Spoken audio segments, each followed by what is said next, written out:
Hello once again, कैसे हो आप लोग? आई होप सब बढ़िया और मज़े में होंगे। क्या लास्ट क्लास में मैंने प्रॉब्लम नंबर 12 आपको होमवर्क दिया था, कितने लोगों ने सॉल्व किया? Raise your hand. Problem number 12 homework दिया था, कितने लोगों ने सॉल्व किया? Raise your hand.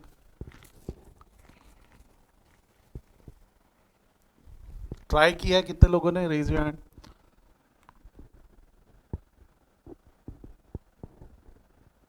ट्राई भी नहीं किया? आप दिख नहीं रहे हो सर, एक मिनट।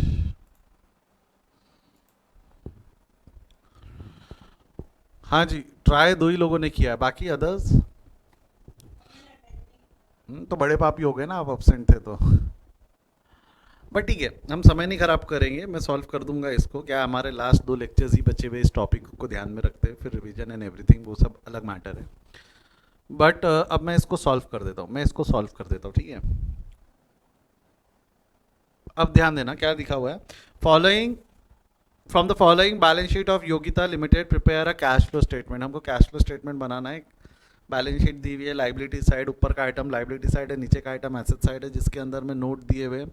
नोट काय के दिए हुए, तो इक्विटी शेयर कैपिटल का दिया हुआ है और लॉन्ग टर्म बोरोइंग का दिया हुआ है। बाकी सारी इन्फॉर्मेशन तो यहीं से उठानी है। Short term borrowing, straight payable, provision provision for tax का अकाउंट ओपन होने वाला है, ठीक है। और नॉन करंट एसेट्स वगैरह, fix assets, tangible, inventory, trade receivable, ये फलाना वो जो नोट है 1 और 2। Net profit for the year, यहाँ क्या दिया हुआ है? Net profit for the year after charging 50,000 as depreciation. कितने का डिप्रिसिएशन चार्ज किया हुआ है? 50,000 का। वॉज 1,50,000। मैंने आपको क्या बोला था? इतनी इन्फॉर्मेशन को इग्नोर करके ये क्वेश्चन को एक बार सॉल्व कर देना कि नीचे कुछ 1.5 लाख रुपए का नेट प्रॉफिट दिया हुआ है, इसको एक बार का इग्नोर करना। ये क्या है मैं समझाऊंगा, क्योंकि अगर आप यहाँ नेट प्रॉफिट कैलकुलेट करने की कोशिश करोगे तो कितना आ रहा है जरा बताओ तो। आपका net profit as per balance sheet कितना आ रहा है? Come on, write it in the chart column.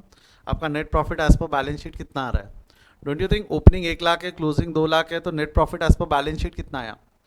Balance sheet से अगर हम जाते हैं तो नेट प्रॉफिट कितना आता है? Earn during the year 1 lakh आएगा ना? Earn during the year 1 lakh आएगा, यस और no? Earn during the year एक है ना, ओपनिंग 1 है, क्लोजिंग 2 है, तो 1 लाख से बढ़ गया ना। ओपनिंग 1 है, क्लोजिंग 2 है, तो 1 लाख से बढ़ गया ना। बोलो हाँ या ना, यस और नो? ओपनिंग 1 है, क्लोजिंग 2 है, तो बैलेंस 1 लाख से बढ़ गया, प्रॉफिट 1 लाख से बढ़ गया। वो जो 1 लाख से प्रॉफिट बढ़ा हुआ है, और यहाँ क्या बोला हुआ है कि नेट प्रॉफिट 1.5 लाख है। सर ऐसा कैसे? मैं बताऊंगा 1.5 लाख कैसे, ये मैं बताऊंगा। इसका लॉजिकल एक्सप्लेनेशन है, बट अभी समझाऊंगा ना तो समझ में नहीं आएगा।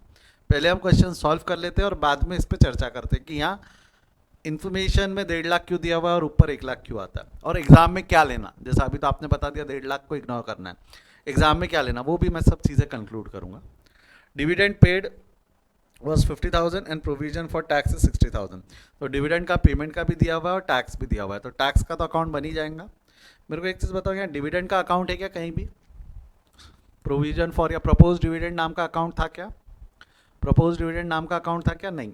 बट डिविडेंड की एंट्री पास होगी, डिविडेंड की एंट्री पास होंगी। कैसी होंगी, क्या होंगी? I tell you, don't worry, ये सारी चीज़ों पे हम चर्चा करेंगे। Now just let's come to the question, हाँ, और ये डिप्रिसिएशन होने की वजह से टैंजिबल एसेट का भी अकाउंट बना लेना, डिप्रिसिएशन होने की वजह से फिक्स एसेट का भी अकाउंट ओपन कर लेना। एक एक करके शुरू करें, एक एक करके शुरू करें।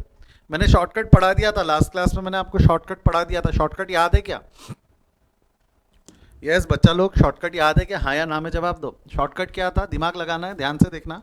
अकाउंट हर एक के ओपन करने की जरूरत नहीं है, वही अकाउंट ओपन करेंगे जिसके नीचे एडजस्टमेंट्स है, वही अकाउंट ओपन करेंगे जिसके नीचे एडजस्टमेंट्स है, बराबर है ना? वही अकाउंट ओपन करेंगे जिसके नीचे एडजस्टमेंट्स दिए हुए, ठीक है। तो सबसे पहले ओपनिंग बैलेंस है 2 लाख, क्लोजिंग बैलेंस है 4 लाख। ओपनिंग बैलेंस है 2 लाख, क्लोजिंग बैलेंस है 4 लाख। मेरे बताओ कैपिटल का बैलेंस खड़े खड़े बढ़ेगा, खड़े खड़े बढ़ जाएगा कि कुछ हरकत की होंगी हमने? कैपिटल का बैलेंस विदाउट रीजन बढ़ सकता है कि we would have issued the shares? Capital का बैलेंस विदाउट रीजन बढ़ नहीं सकता, हमने शेयर्स इशू किए होंगे। हमने क्या इशू किए होंगे? शेयर्स इशू किए होंगे, तो एंट्री क्या होंगी जवाब दो। अगर हमने शेयर्स इशू किए तो शेयर्स इशू करने की वजह से एंट्री क्या होंगी जवाब दो। बैंक अकाउंट डेबिट, बैंक या cash account debit, that's inflow. This is divided into operating activity. कुछ लाइन छोड़ के नीचे लिख देना, इन्वेस्टिंग एक्टिविटी कुछ लाइन छोड़ के नीचे लिख देना financing activity, operating, investing and financing, this will be divided into this three category. Operating activity अलग, इन्वेस्टिंग अलग, फाइनेंसिंग अलग। ऑपरेटिंग को कंपेरेटिवली जगह जगह लगती है, इन्वेस्टिंग फाइनेंसिंग सात सात लाइन भी छोड़ दिया, पाँच पाँच सात सात लाइन छोड़ दिया तो भी एग्जाम में काम चल जाएगा। ऐसा फॉर्मेट बनाते वक्त ध्यान रखना। मैं बताऊँ 2 लाख से 4 लाख कैपिटल बढ़ा है, कौन सी एक्टिविटी है? Operating, investing, financing. जवाब दो, ये एक्टिविटी कौन सी है? Operating, investing, financing. Operating, investing, financing. Come on, hurry up fast, this is financing ना। 2 लाख से कैपिटल बढ़ा है, कैपिटल बढ़ा है, इन्हें पैसा आया, पैसा आया डेबिट, कैश अकाउंट डेबिट हो जाएगा। फाइनेंसिंग एक्टिविटी में कर दोगे add issue of equity share capital, यही वर्किंग नोट यही बना दिया मैंने, 3 लाख माइनस 2 लाख, यही वर्किंग नोट बना दिया हमने, 3 lakh minus 2 lakh, 3 lakh, oh sorry sorry sorry sorry sorry, इसके लिए नीचे नोट देखना, नीचे नोट देखोगे तो आपका इक्विटी शेयर कैपिटल 2 लाख से 3 लाख हुआ है, इक्विटी शेयर कैपिटल 2 लाख से 3 लाख हुआ है तो इक्विटी शेयर 1 लाख के इशू हुए, प्रेफरेंस शेयर 0 से 1 लाख हुआ है तो प्रेफरेंस शेयर 1 लाख रुपए के इशू है। तो add equity share of rupees 1 lakh issued, add preference share of rupees 1 lakh issued. आपका कैपिटल 2 लाख से बढ़ा बट ब्रेकअप के साथ, इक्विटी 1 लाख के और प्रेफरेंस 1 लाख के, इक्विटी 1 लाख के और प्रेफरेंस 1 लाख के, ये समझा क्या? इक्विटी शेयर्स 1 लाख के इशू है और प्रेफरेंस शेयर्स 1 लाख के इशू है, ये समझा क्या? ये समझा क्या? बोलो हाँ या ना। इक्विटी शेयर्स हमने 1 लाख के इशू किया और प्रेफरेंस शेयर्स हमने 1 लाख के इशू किए, ये समझा है क्या?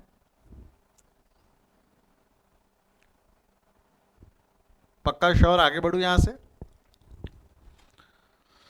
ये हो गया हमारा नोट 1। नोट 2 अगला, नहीं रिजर्व देख लो।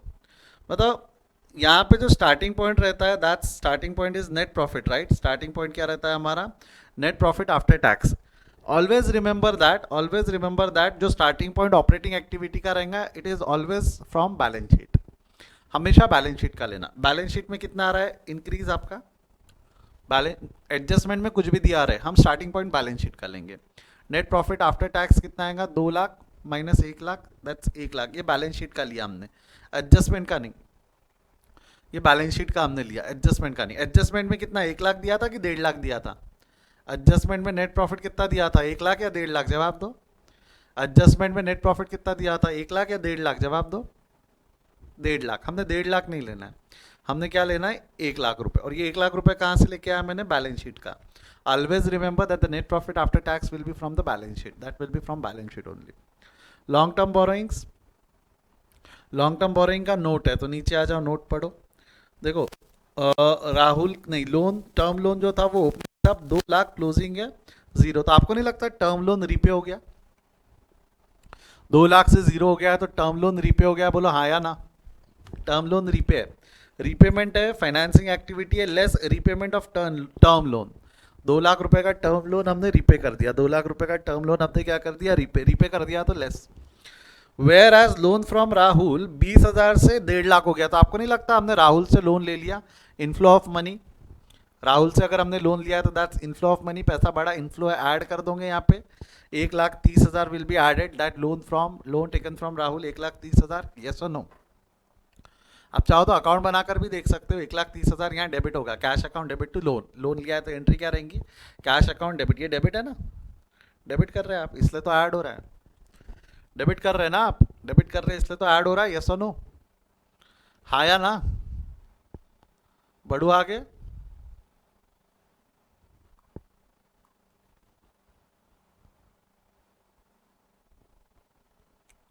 बढ़ू आगे।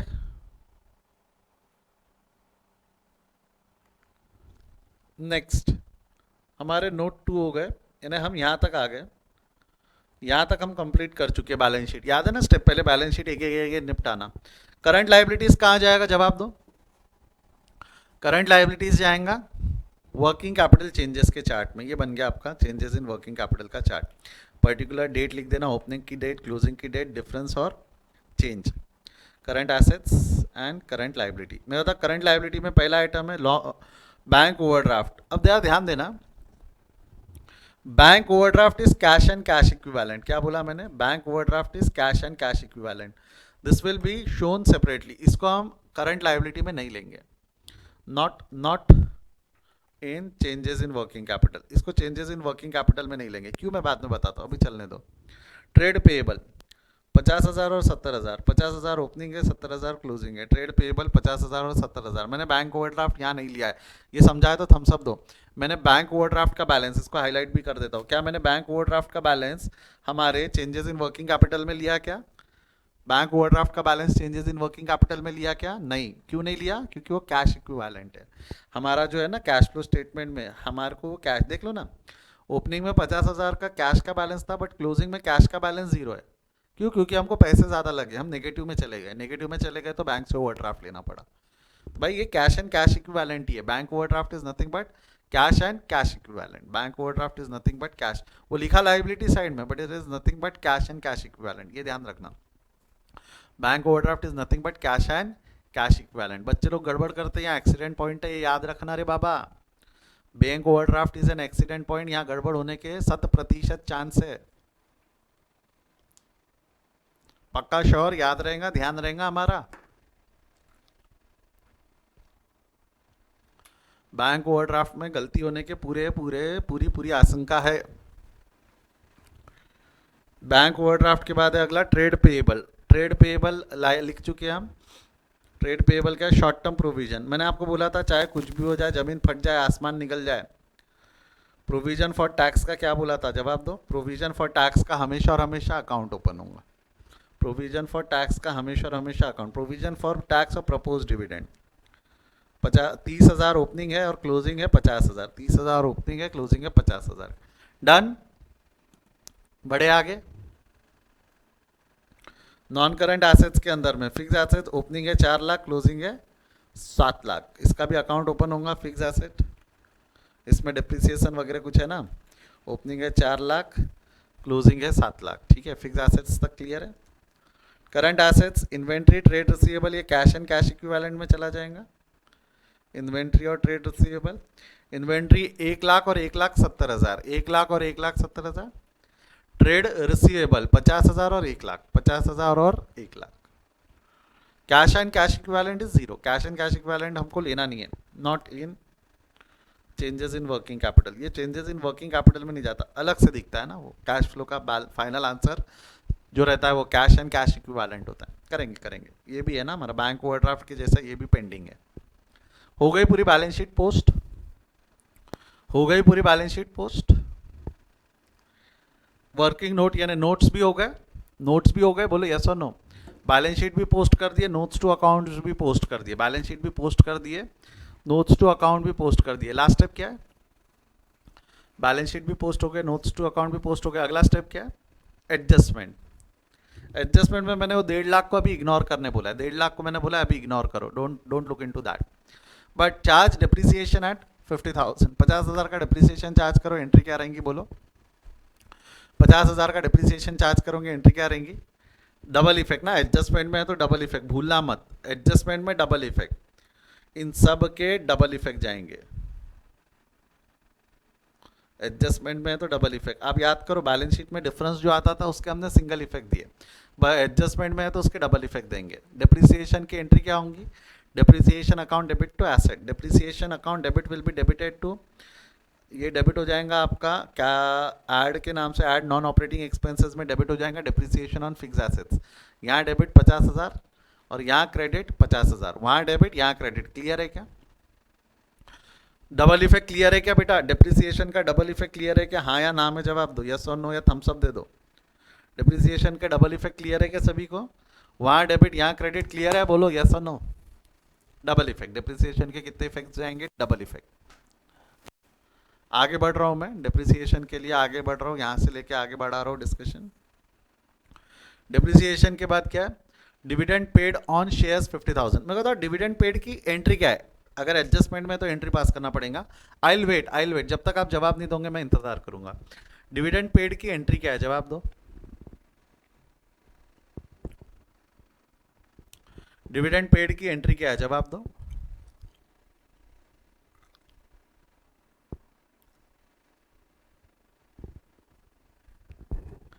डिविडेंड पेड की entry is dividend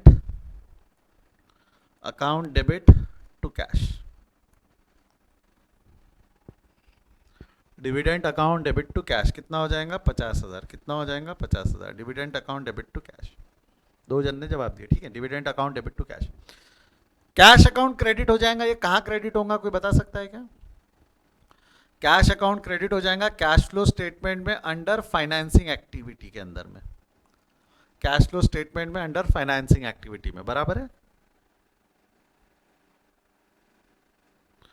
cash flow statement में फाइनेंस, ये बराबर है ना, थम्स अप दे दो। कैश तो क्रेडिट हो जाएगा ना कैश फ्लो स्टेटमेंट में फाइनेंसिंग एक्टिविटी में। My question to you is कि डिविडेंड अकाउंट कहाँ डेबिट होगा? डिविडेंड अकाउंट, क्योंकि डिविडेंड अकाउंट हमने बनाया है क्या? क्या हमने डिविडेंड अकाउंट बनाया है क्या? हमने क्या डिविडेंड अकाउंट बनाया है क्या? नहीं, बट डेबिट तो करना है। अगर मान लो आपने डिविडेंड अकाउंट बनाया होता, मान लो अगर आपने डिविडेंड अकाउंट बनाया होता, डिविडेंड अकाउंट में ये 50,000 डेबिट किया रहता। डिविडेंड अकाउंट में कितना डेबिट किया रहता आपने? ये 50,000 रुपये डिविडेंड में डेबिट किए रहते। अधिक जानकारी के लिए लिख दिए रहते कैश, वहाँ डेबिट, कैश अकाउंट में क्रेडिट, फाइनेंसिंग एक्टिविटी में लेस डिविडेंड पेड के नाम से क्रेडिट कर दिया रहता, लेस डिविडेंड पेड नाम से क्रेडिट कर दिया रहता। बट जब डिविडेंड को बैलेंस करने की बारी आती, इसका बैलेंस आता 50,000, बैलेंसिंग फिगर कहाँ जाता? जवाब दो तो। ये जो डिविडेंड का 50,000 बैलेंसिंग फिगर आता, ये बैलेंसिंग फिगर कहाँ जाता? जवाब तो। क्या लगता है आपको? ये जो 50,000 का बैलेंसिंग फिगर है, ये कहाँ जाता? Don't you think it will be transfer to profit and loss account? Dividend खर्चा है, it will be transfer to profit and loss account, हाँ या ना? Will it be transfer to profit and loss account, yes और no? क्या वो dividend 50,000 का profit and loss account में ट्रांसफर होगा? तो मेरे को एक चीज बताओ, मैं यहीं अगर बोल दूं कि ये dividend profit and loss account में जाएगा तो चलेगा क्या? Rather than preparing this account, अगर मैं यही बोल दूं कि डिविडेंड प्रॉफिट एंड लॉस में डेबिट होगा तो चलेगा क्या? क्योंकि आप यहाँ क्रेडिट कर रहे हो प्रॉफिट एंड लॉस में, ये बिफोर टैक्स एडजस्ट होता है ना, बिफोर टैक्स एडजस्ट होगा इन्हें टैक्स के पहले, टैक्स निकालने से पहले, टैक्स का कैलकुलेशन ये जो है ना, टैक्स आता है बिफोर टैक्स के पहले। डिविडेंड 50,000 ऊपर एडजस्ट करूँ अगर मैं ऐसा बोलूँ तो चलेगा क्या? यानी ये डेबिट हो गया, देखो ध्यान देना, यहाँ डेबिट और यहाँ credit, dividend account debit to cash account, dividend account debit to cash. तो क्या मेरे को अकाउंट बनाने की जरूरत है क्या? क्योंकि अल्टीमेटली ये देख लो, अल्टीमेटली ये यहाँ क्रेडिट हुआ, यहाँ क्रेडिट होके यहाँ डेबिट ही हुआ ना। तो यहाँ डेबिट करने की जगह अगर मैंने डायरेक्ट यहाँ डेबिट कर दिया रहता तो काम चला रहता ना। यहाँ डेबिट करने की जगह अगर मैंने डायरेक्ट वहाँ डेबिट कर दिया रहता तो काम चला रहता क्या? ऑपरेटिंग एक्टिविटी में मैंने डायरेक्ट ऑपरेटिंग एक्टिविटी में अगर डेबिट कर दिया रहता तो क्या मेरा काम चलता क्या? मैंने अगर डायरेक्ट ऑपरेटिंग एक्टिविटी में डेबिट कर दिया रहता तो क्या मेरा काम चलता क्या? थम्स अप दो। क्या मैंने डायरेक्ट ऑपरेटिंग एक्टिविटी में डेबिट कर दिया रहता तो क्या मेरा काम चलता क्या? थम्स अप दो, बोलो हाँ या ना। यस और नो?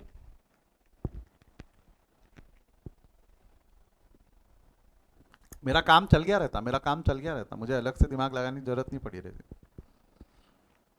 तो अलग से अकाउंट बनाने की जरूरत नहीं है। आई होप आपको समझा। अगर डिविडेंड का अकाउंट नहीं रहा तो टेंशन मत ला, ऊपर डेबिट करना, नीचे क्रेडिट करना, ऊपर डेबिट फाइनेंसिंग एक्टिविटी में क्रेडिट, ऊपर डेबिट फाइनेंसिंग एक्टिविटी में क्रेडिट। उसी तरह अगर टैक्स का भी रहा तो टैक्स अकाउंट यहाँ डेबिट होता ना, टैक्स अकाउंट यहाँ डेबिट और ये ऑपरेटिंग एक्टिविटी में यहाँ क्रेडिट। टैक्स का भी अगर अकाउंट, टैक्स का अकाउंट, टैक्स के बारे में प्रपोज्ड टैक्स नहीं रहा, जैसा यहाँ पे दिया हुआ था प्रोविजन फॉर टैक्स दिया हुआ था, अगर प्रोविजन फॉर टैक्स नहीं भी दिया रहा ना तो वहाँ डेबिट, ऑपरेटिंग एक्टिविटी में ही क्रेडिट, ऑपरेटिंग में ही डेबिट, ऑपरेटिंग में ही क्रेडिट, ऊपर डेबिट नीचे क्रेडिट, ऊपर ऐड नीचे लेस। अगर टैक्स का अकाउंट भी नहीं दिया रहा तो, प्रोविजन फॉर टैक्स नाम का अकाउंट नहीं दिया रहा तो भी हम ऐसा डिविडेंड जैसा उसको हैंडल कर सकते, डिविडेंड जैसा हम उसको हैंडल कर सकते। आई होप समझ में आया मैंने क्या बोला, आई होप समझ में आया मैंने क्या बोला। यस और नो? यस और नो? बढ़ू आगे?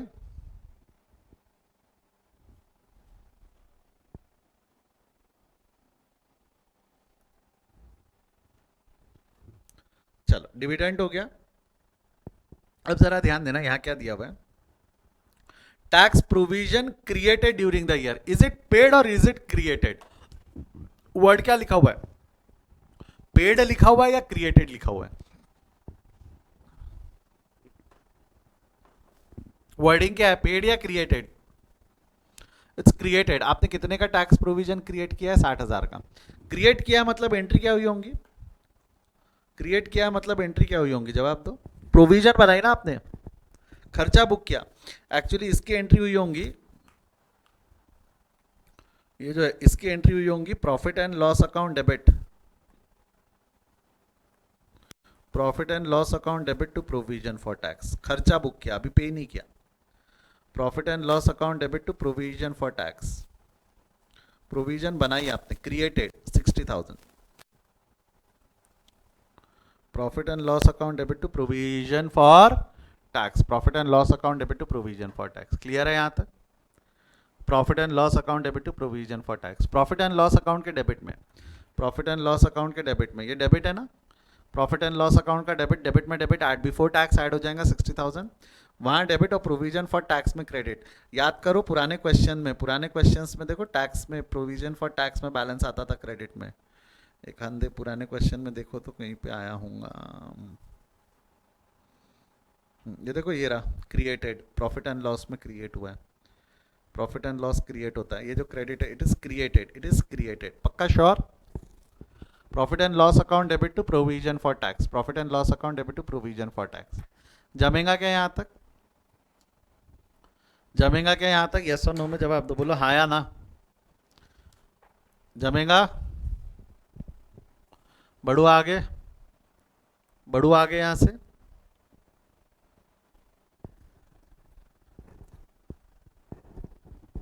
shall I move further, shall I move further?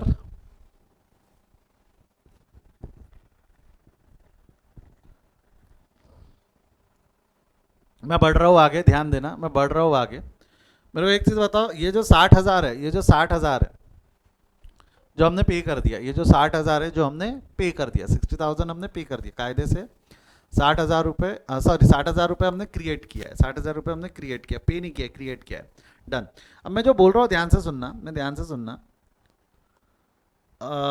हमने एक रूल बनाया था प्रोविजन फॉर टैक्स में, हमने एक रूल बनाया था, याद है क्या? एक अजम्पशन था, प्रपोज डिविडेंड और प्रोविजन फॉर टैक्स का एक अजम्पशन बनाया था हमने, वो ये अजम्पशन याद है क्या? अजम्पशन क्या था? Opening balance will be paid and closing balance will be created if nothing mention in the question, right? If nothing is mention in the question, तो हमने क्या अजम्पशन लिया था कि ओपनिंग वाला पेड है, क्लोजिंग वाला क्रिएटेड। ये अजम्पशन कितने लोगों को याद है? थम्स अप दे दो। ओपनिंग वाला पेड मानते थे, क्लोजिंग वाला क्रिएटेड मानते थे, कितने लोगों को अजम्पशन याद है? थम्स अप दो। ये अजम्पशन मैंने प्रॉब्लम नंबर 9 के वक्त पढ़ाया था, याद है? ओपनिंग वाला पेड, क्लोजिंग वाला क्रिएटेड। फिर मैंने आपको बोला था चीज़ें आगे बदल भी सकती है, यहाँ बदल गई। मेरे को एक चीज़ बताओ, यहाँ पे जो क्रिएटेड है, इसको क्रिएटेड बोलते ना हम, यहाँ जो क्रिएटेड है, यहाँ पे क्लोजिंग वाला क्रिएटेड है कि उससे थोड़ा ज़्यादा क्रिएटेड है? जो क्रिएट किया हमने वो क्लोजिंग वाला क्रिएट किया है कि उससे थोड़ा ज़्यादा क्रिएट किया? अलग है ना, मतलब फिगर ज़्यादा कम से कोई फ़र्क नहीं पड़ता, अलग है ना।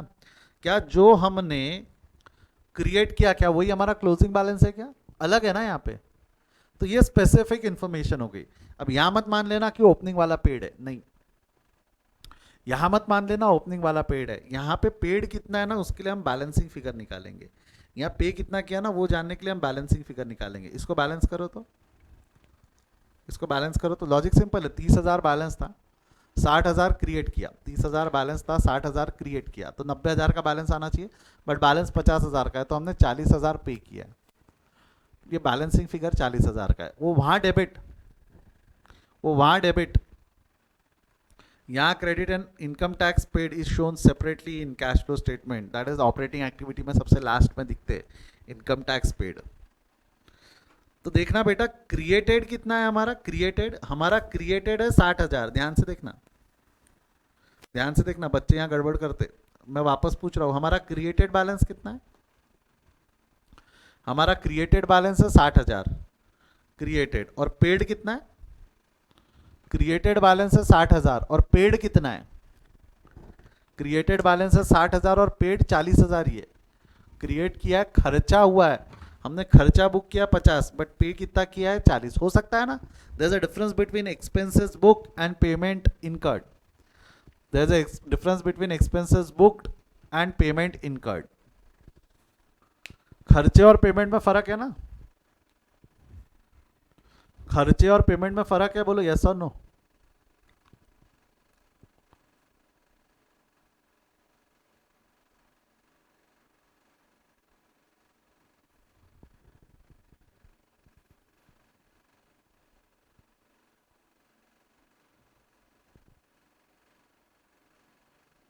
बराबर है क्या?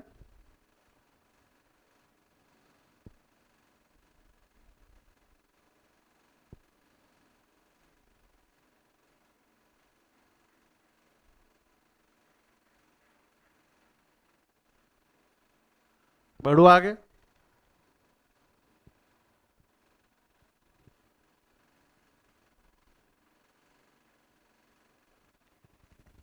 फर्क समझा क्या? यहाँ वो अजम्पशन मत लगाना ओपनिंग वाला पेड और क्लोजिंग वाला क्रिएटेड, ना ना ना ना, स्पेसिफिकली दिया हुआ है क्रिएटेड कितना है, specific information over rule general principle, specific information over rule general principle, simple हो गया। प्रोविजन फॉर टैक्स बैलेंस कर लिया, अगला अकाउंट कौन सा बैलेंस करोगे? प्रोविजन फॉर टैक्स, क्योंकि एडजस्टमेंट सारे हो चुके हैं, अगला अकाउंट कौन सा बैलेंस करोगे? Fix asset. ओपनिंग था 4 लाख, डिप्रिशिएट किया 50, 3.5 बैलेंस आना चाहिए। फिर भी कुछ बैलेंस ज़्यादा आ रहा है, तो बैलेंसिंग फिगर जो है वो 3.5 लाख का हमने खरीदा है, खरीदा ही होगा ना, एसेट बढ़ेगा क्यों, खरीदा है, वहाँ डेबिट। इन्वेस्टिंग एक्टिविटी में क्रेडिट हो जाएगा less purchase of fix assets, investing activity में क्रेडिट हो जाएगा less purchase of fix assets, investing activity will be credited bye less purchase of fix asset. Clear है यहाँ तक? क्लियर है यहाँ तक? बोलो हाँ या ना, बोलो यस और नो। बढ़ू आगे, बढ़ू आगे, यस और नो।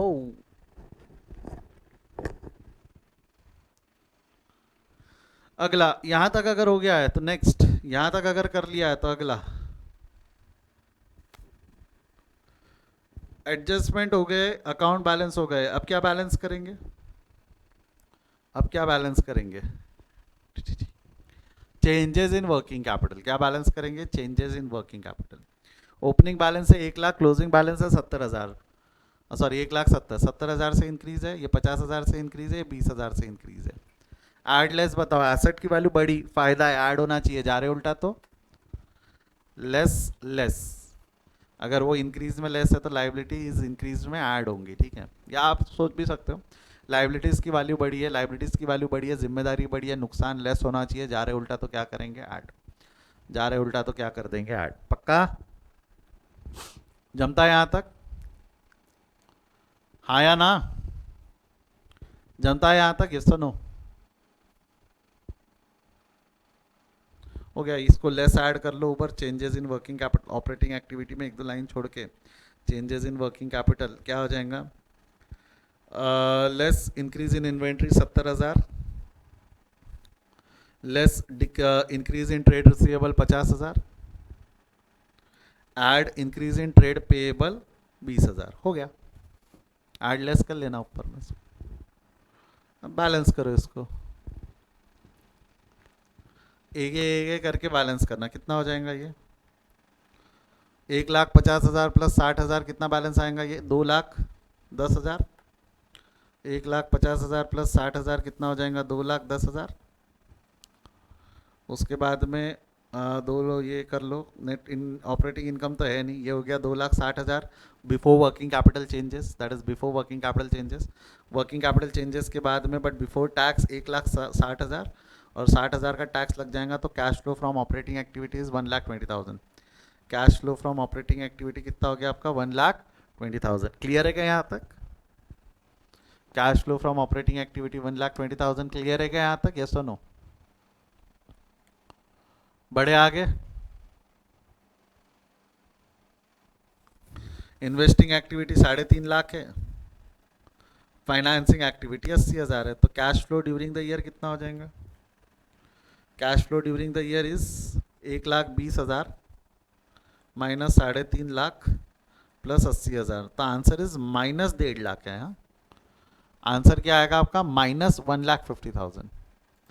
आंसर कितना आएगा आपका? -1,50,000।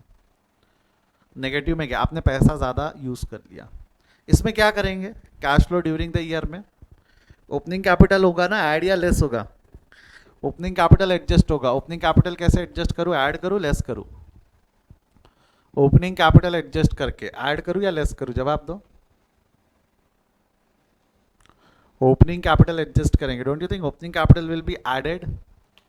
ऐड हो जाएगा opening cash, sorry capital, opening cash. Opening cash कितना है? ओपनिंग कैश है 50,000, ये छोड़ा था ना हमने, ओपनिंग कैश यहाँ ऐड कर दो। और ओपनिंग कैश ऐड करते हैं तो क्लोजिंग आता है ना, ओपनिंग कैश ऐड करते हैं तो क्लोजिंग बैलेंस आता है ना हमारा, closing cash and cash equivalent. Closing cash and cash equivalent 1,00,000 रुपए आ रहा, 1,50,000 में 50,000 ऐड किया तो closing cash and cash equivalent 1,00,000 आ रहा, वो भी नेगेटिव आ रहा। मेरे को बताओ 1,00,000 नेगेटिव मतलब ये क्रेडिट बैलेंस है ना, 1,00,000 नेगेटिव मतलब ये क्रेडिट बैलेंस है, येस और नो? 1,00,000 नेगेटिव मतलब ये क्रेडिट बैलेंस है, बोलो येस और नो? डोंट यू थिंक ये क्रेडिट बैलेंस है मतलब ये ओवरड्राफ्ट है? ये क्रेडिट बैलेंस है मतलब ओवरड्राफ्ट है, हाँ या ना? ये जो हमने छोड़ा था बैंक ओवरड्राफ्ट 1,00,000 का, क्रेडिट बैलेंस है मतलब ओवरड्राफ्ट है ना, क्योंकि ओपनिंग ओवरड्राफ्ट जीरो था और क्लोजिंग कैश जीरो है, तो जो नेगेटिव बैलेंस आ रहा है that is overdraft, that is overdraft. समझा क्या बेटा? ये bank overdraft is also cash and cash equivalent, cash flow की डेफिनेशन के हिसाब से bank overdraft is also cash and cash equivalent, it has to be shown separately. वो आखिरी में लास्ट सब हो जाने के बाद अलग से दिखेगा। ये समझा है तो थम्स अप दो, ये समझा है तो थम्स अप दो। मैंने बैंक ओवरड्राफ्ट अलग से लिख रखा है, मैंने बैंक ओवरड्राफ्ट नीचे अलग से लिख रखा है, ये समझा है तो थम्स अप दो। समझा है यहां तक? पक्का श्योर? छाप लो।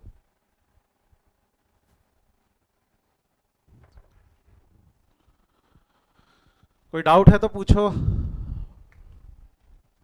जिन्होंने सॉल्व किया था, आई थिंक अंजलि आपने पूरा किया था, अदिति आपने ट्राई किया, ऐसा बोल रहे हो ना?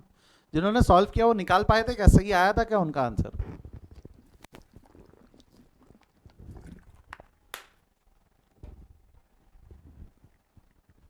अंजलि आंसर सही आया था क्या? जितना किया उतना सही है अदिति का, good. Anjali what about you? अच्छा आपने ट्राई किया था। ये हो गया फर्स्ट पार्ट का स्क्रीनशॉट है ना। 1,20,000 ऑपरेटिंग एक्टिविटी तक अभी ले लो स्क्रीनशॉट। क्या है ऑपरेटिंग एक्टिविटी पूरा आपको दिख जाएगा, ऑपरेटिंग एक्टिविटी पूरा दिख गया। इन्वेस्टिंग एक्टिविटी देख लो, इन्वेस्टिंग एंड फाइनेंसिंग एक्टिविटी।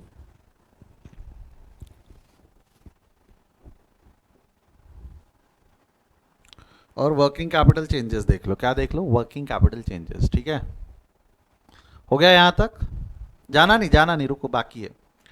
यहां तक अगर आपने लिख लिया है सर, बट ये तो रह गया ना, इसका क्या करना है? आपने हमको बोला था कि ये 1,50,000 रुपए को इग्नोर करके क्वेश्चन सॉल्व करो। मैंने 1,50,000 रुपए को इग्नोर करके क्वेश्चन सॉल्व किया था, आंसर आ गया ना। मैंने ये 1,50,000 रुपए को इग्नोर करने के बाद भी क्या मेरा आंसर आया क्या? 1,50,000 रुपए को इग्नोर करने के बाद भी मेरा, हाँ डिप्रिसिएशन 50,000 है, आई एग्री। 1,50,000 रुपए को इग्नोर करने के बाद भी हमारा आंसर आया ना। अब जरा वर्डिंग पढ़ना, यहाँ क्या लिखा हुआ है? Net profit for the year after charging depreciation. After charging depreciation है, बराबर है ये एक्चुअली ये जो नेट प्रॉफिट है ना, ये after charging depreciation but before tax है।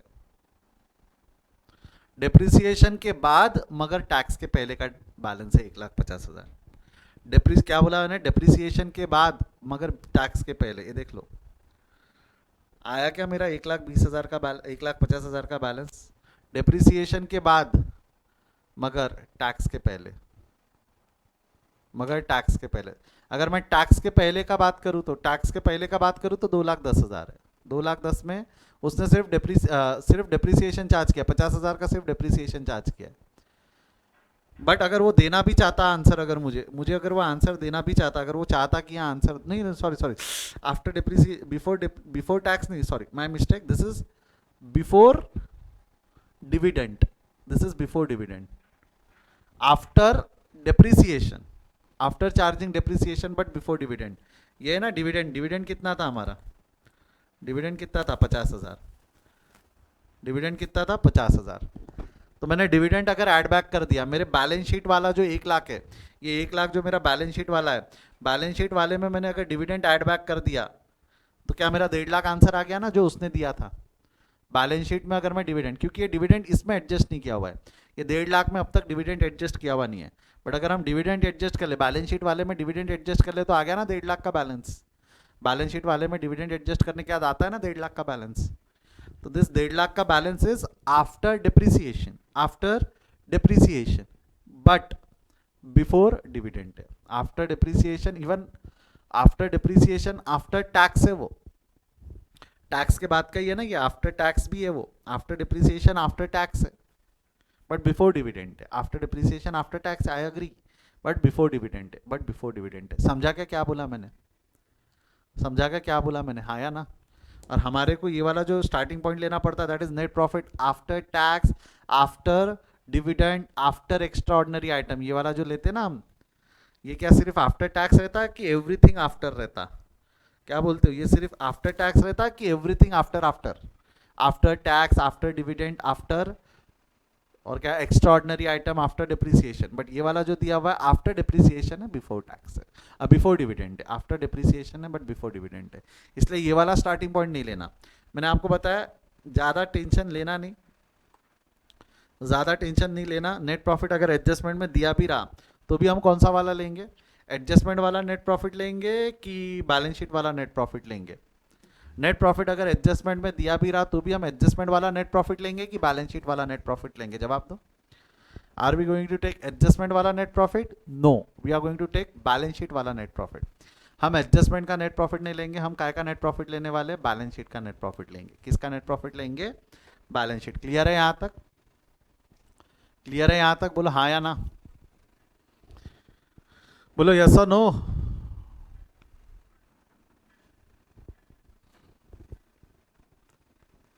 बढ़े आगे, बढ़े आगे।